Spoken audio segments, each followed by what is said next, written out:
আসসালামু আলাইকুম গাইজ, আপনারা সবাই কেমন আছেন? আশা করি ভালো আছেন। আলহামদুলিল্লাহ আমিও ভালো আছি। আজকে রান্না করব গরুর মাংস। গরুর মাংস আনা হয়েছিল, ফ্রিজে রেখে দিয়েছিলাম। এগুলো এখন রান্না করব। এগুলো বড় বড় সাইজ করা আছে, এখন একটু ছোট ছোট করে নেব। বড় বড় সাইজ করা,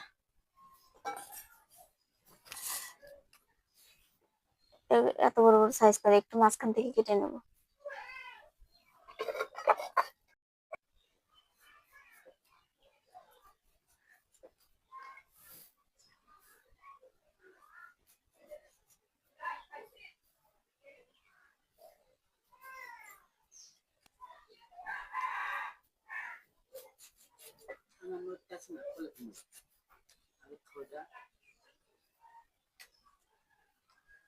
আর এই মাংসের উপর দুইটা আলু দেবো, আলু দুইটা কেটে নেব।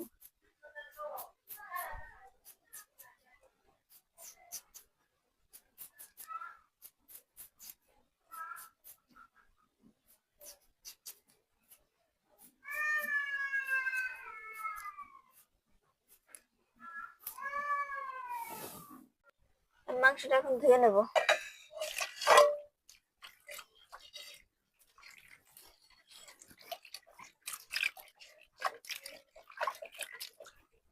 এর ভিতরে যে বড় বড় দুইটা হাড় আছে,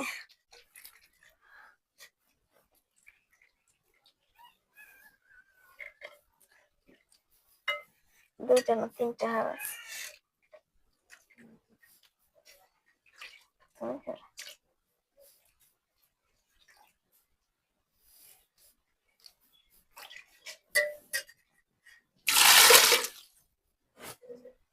চুলাটা ধরিয়ে নেব।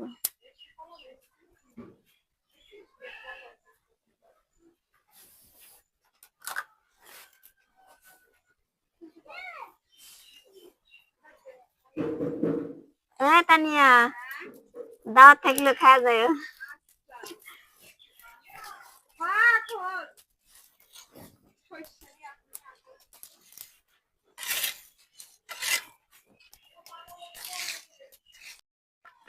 মাংসটা রান্না করবো, রান্না করার জন্য তেল দিয়ে দেবো।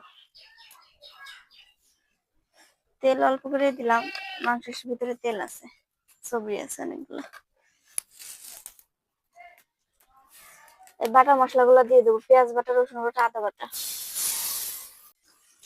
এখন এই গুঁড়া মশলাগুলো দিয়ে দেবো, মরিচের গুঁড়া, হলুদ, ধনিয়ার গুঁড়া, লবণ।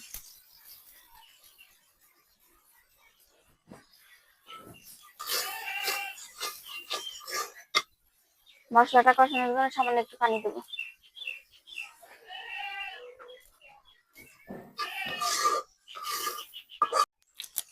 মশলাটা কষানো হয়ে গেছে, এখন মাংসগুলো দিয়ে দেবো।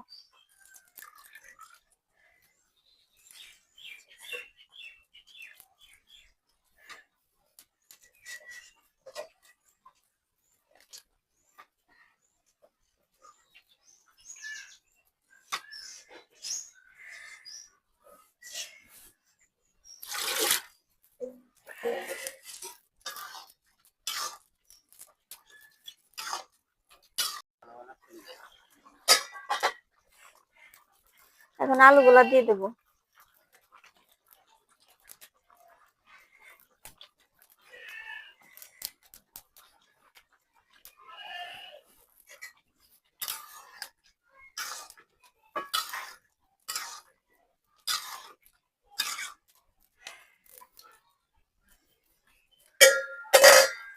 ঢেকে দেবো।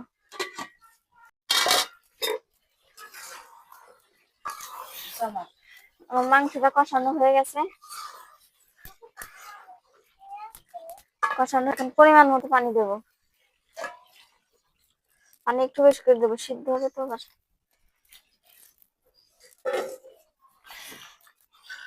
সিদ্ধ হওয়ার জন্য পানি বেশি দিয়ে দিলাম। ঢেকে দেবো। গাইস, আমাদের এখানে 4-5 দিন ধরে বৃষ্টি পড়তেছে। বৃষ্টির ভিতরে ভিডিও বানাতে অনেক কষ্ট হয়। আপনারা লাইক কমেন্ট করেন না, লাইক শেয়ার দেন না, আমার খুব কষ্ট লাগে। কষ্ট করে ভিডিও বানাই, আমার একটু ভালোবাসা দিবেন, আমি যেন একটু নিজের পায়ে দাঁড়াতে পারি। অনেক কষ্ট হয় ভিডিও বানাইতে। মাংসের ভিতর গরম মশলা দেবো, গরম মশলাটা বেটে নেবো।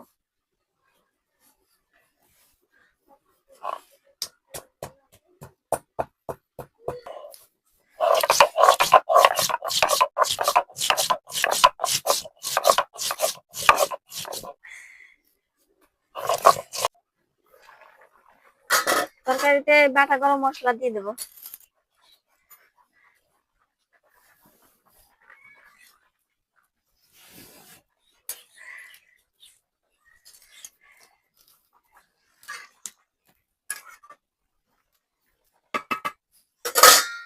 ঢেকে দেবো। আমার মাংসটা রান্না হয়ে গেছে, কত সুন্দর কালার এসেছে দেখেন। গ্রামের পদ্ধতিতে রান্না করছি গরুর মাংস আলু দিয়ে। এখন উপর দিয়ে জিরার গুঁড়োটা দিয়ে দেবো।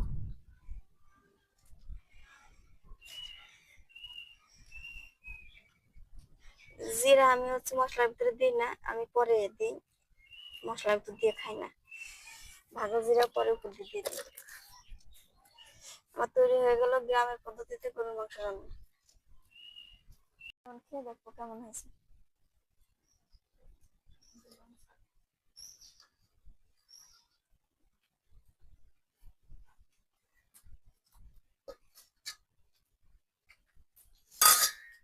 রুটি দিয়ে খেয়ে দেখবো কেমন হয়েছে। রুটি দিয়ে সে হবে গরুর গোশ খেতে। বিসমিল্লাহ।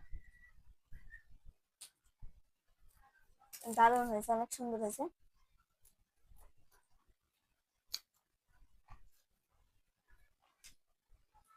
রুটি দিয়ে সে মজা লাগছে। আর যদি ভিডিওটা ভালো লেগে থাকে একটা লাইক কমেন্ট শেয়ার করে দেন। এরকম সাথে থাকার জন্য ধন্যবাদ।